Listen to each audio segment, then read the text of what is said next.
समोर उपस्थित असलेले ज्येष्ठ मेळावा असले तरी असंख्य तरुणांना लाज वाटेल असे तुमच्या सगळ्यांमध्ये उत्साह आहे. याचा अनुभव आम्ही वेळोवेळी घेतलेला आहे. म्हणजे आमची इथे कुलकर्णी आहे ते आम्हाला तरुणांना लाज वाटेल एवढे उत्साही असतात ते. आणि म्हणून आपण सर्वजण इथे मोठ्या संख्येने आज उपस्थित आहात.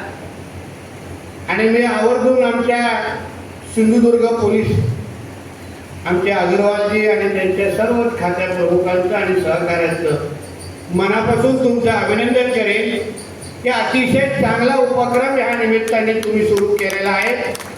आणि ज्येष्ठ मंडळांसाठी हेल्पलाईनची जे काही नंबर तुम्ही जाहीर केला आहे त्याच्यासाठी मी तुमच्या मनापासून तुमचं कौतुक करतो आणि अभिनंदन करतो. आमचे दराडेजीने अतिशय विस्तृत अशी महत्त्वाची माहिती आणि उत्साह वाढवण्यासाठी एक माहिती आपल्यासमोर इथे मांडली. हे जे काही कार्यक्रमाच्या निमित्ताने जे 2-3 उपक्रम आज ह्या निमित्ताने आपल्याला दिसायला मिळत आहे.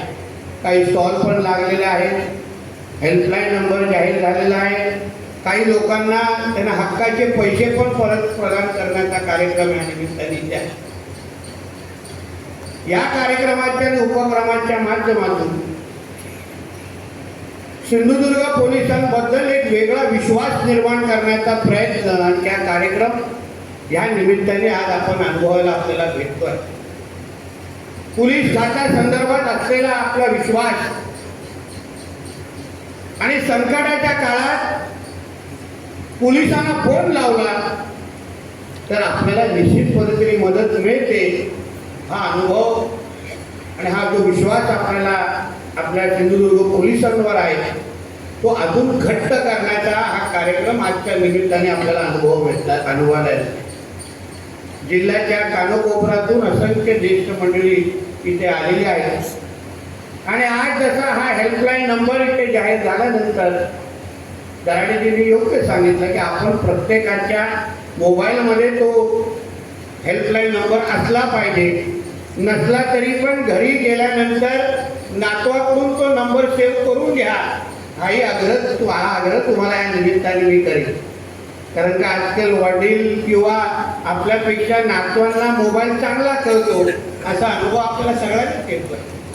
म्हणजे माझ्या 8 वर्षाच्या मुलाला मोबाईल माझ्यापेक्षा केवढा कळतो याचा हळूहळू मी अनुभव घेतोय. म्हणून मी नातवाचा उल्लेख केला किंवा नातीचा उल्लेख. एक चांगला उपक्रम ह्या निमित्ताने आमच्या सिंधुदुर्ग पोलिसांनी घेतला. त्याच्याबद्दल विचार आमच्या दीपक केसरकर साहेबांनी पण मांडले आणि त्यानुसार ते पुढे गेले. विश्वासार्हता संपन्न करणं ते विश्वासार्हता मिळवणं हे पोलीस खात्यासाठी फार गरजेचं आहे. कारण का आपल्या जिल्ह्यामध्ये कुठलीही घटना घडली तर लोकप्रतिनिधींना राजकीय कार्यकर्त्यांबरोबर आपण पोलिसांची आठवण करतो. आणि आपला जिल्हा दराडे साहेब आमच्या सिंधुदुर्ग जिल्हा थोडा अन्य जिल्ह्यांपेक्षा वेगळा आहे. किंवा कोकणाची भौगोलिक परिस्थिती, इकडे असलेल्या आपल्या लोकांची मानसिकता, इथे असलेल्या आमच्या लोकांची गरज आणि कुठल्या सिच्युएशनमध्ये आपल्या लोकांना आठवण आपल्या पोलिसांची केली जाते ह्या बाबतीमध्ये थोडा आपण सखोल अभ्यास आपल्या खात्याने निश्चित पद्धतीने केला. म्हणजे मराठवाड्यामध्ये येणारे हेल्पलाईनवर कॉल, मुंबईवरून असेल किंवा पश्चिम महाराष्ट्राच्या इथून हेल्पलाईनवर येणारे कॉल आणि आमच्या कोकणातून येणारे हेल्पलाईनचे कॉल ह्याच्यामध्ये थोडं फरक आहे.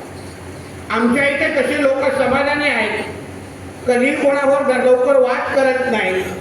म्हणजे आजचे जिल्हा बँकचे अध्यक्ष हे तुम्हाला सांगतील आमच्या इथे घेतलेला कर्ज परत करण्याची एक चांगली सवय आमच्या इकडच्या नागरिकांना म्हणजे 0% NPA हा आमच्या सिंधुदुर्ग आणि कोकणाचं खासियत आहे. म्हणजे महाराष्ट्र सरकारने प्रोत्साहनकारक 50,000 आमच्या इकडच्या शेतकऱ्यांना जाहीर केलेले आहे. अशी चांगली आणि सकारात्मक मानसिकता असणारे आमचे इथे लोक आहेत. आणि म्हणून एकंदरीत आमच्या कोकणासंदर्भात आम्ही पर्यटनाच्या दृष्टिकोनातून आणि फळ विविध आंबा काजू या सगळ्या बाबतीमध्ये या आधारावर जगणारे आमचे सगळे इकडची जनता आणि लोक त्यांच्याकडे पोलीस खातं म्हणून आपण पाहत असताना आपला थोडा दृष्टिकोन वेगळा असावा अशी अपेक्षा मी या निमित्ताने व्यक्त करते. मतदारसंघाचे आलेले सक्रिय पदाधिकारी, सर्व सदस्य, आम्हाला आई वडील समान असलेले या ठिकाणी आलेले सर्व ज्येष्ठ नागरिक, पत्रकार बंधू, या ठिकाणी असलेले आमचे SP सौरभ अग्रवाल, इतर अधिकारी, बंधू आणि भगिनी, खरोखर आज हा अतिशय चांगला कार्यक्रम या ठिकाणी होत आहे. सिंधुदुर्ग जिल्हा हा मुंबईपासून जरी लांब असला तरी मी म्हणतो मुंबईच्या आणि महाराष्ट्राच्या लोकांसाठी सगळ्यात जवळचा असा जिल्हा आहे. मुंबईमध्ये आयुष्यभर नोकरी चाकरी केलेला सिंधुदुर्गचा माणूस रिटायरमेंट नंतर आपल्या मूळ गावी परत येतो आणि तो जो एक ट्रान्झिशन आहे मुंबईच्या धावपळीच्या वातावरणातून अचानक सिंधुदुर्गमध्ये गावाकडे एकदम शांत निवांत अशा या वातावरणात येतो. पण त्या ठिकाणी कुठेतरी जी धकाधकीची सवय आहे आणि त्याच्यामधून एक जी पोकळी निर्माण होते, ती पोकळी भरून काढण्याचा आजचा हा कार्यक्रम आहे.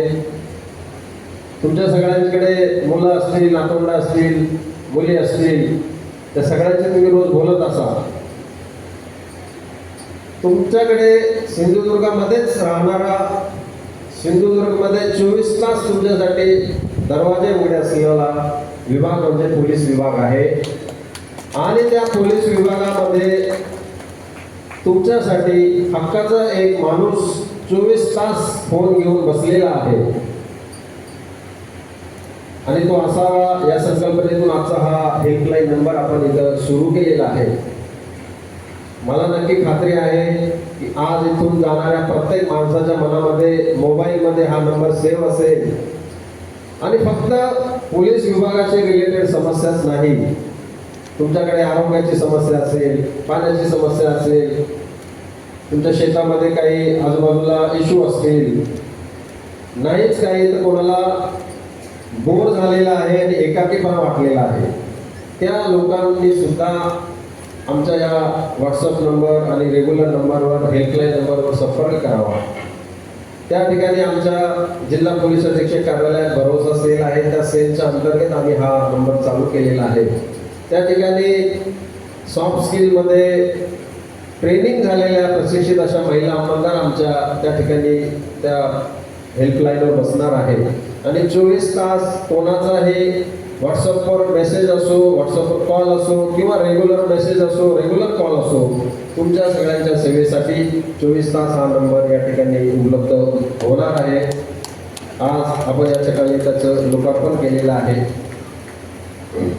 मित्र, माझी तर अशी अपेक्षा आहे की इथे बसलेला प्रत्येक ज्येष्ठ नागरिक आहे हा एक अनुभवाची शिदोरी घेऊन इथं बसलेला आहे. प्रत्येकाला जर मी इथं बोलायला ठरवलं तर मला वाटतं आजचा दिवस कमी पडेल, इतके अनुभव तुमच्या सगळ्यांकडे आहे. माझी तुम्हा सगळ्यांना विनंती असेल की फक्त समस्या न सांगता आमच्या पोलीस विभागामध्ये जे काही कामकाजामध्ये सुधारणा करण्याची तुम्हाला आवश्यकता वाटत असेल, जर हक्काने घरचा माणूस म्हणून त्या सुधारणा सुद्धा तुम्ही आम्हाला या नंबरवर सांगाव्या, जेणेकरून आपल्या सिंधुदुर्ग पोलीस दलामध्ये सतत सुधारणा होत राहील आणि लोकांच्या ज्या अपेक्षा आहेत त्या अपेक्षांना हे पोलीस दल पूर्णपणे त्या पद्धतीने काम करेल. अशा पद्धतीने मला तुमच्या सगळ्यांकडून सुधारणांची